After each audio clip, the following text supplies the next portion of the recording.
কবিতার নাম ইছামতি। আমাদের ইছামতি বয়ে যায় জোরে, দুপারে সব কিছু হয়ে গেল ক্ষয়ে।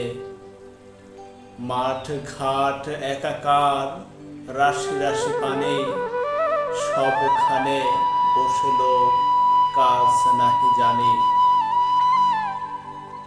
পাল তুলে জেলেরা ধরে মাছ তাজা, গৃহিণীরা ব্যস্ত সেই মাছ ভাজা।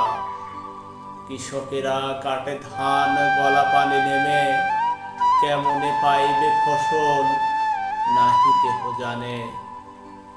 বালকেরা দেয় ঝাঁপ, নেই কোনো মাপটাপ, উদ্দোলা হয়ে তারা স্রোতেতে দিশে হারা।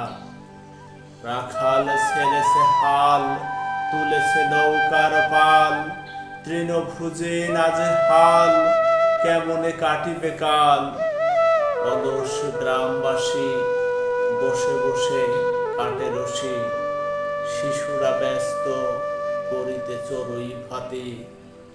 ইছামতির গর্জন শোনা যেত আগে, সেই সব ইতিহাস পাবে খুঁজিলে। এখন ইছামতি শুধু এক ভাগার, শহরের সব কিছু যেন তার আহার। নেই স্রোত, নেই পানি, নেই কোনো গর্জন, ইছামতি যেন এক জীবন্ত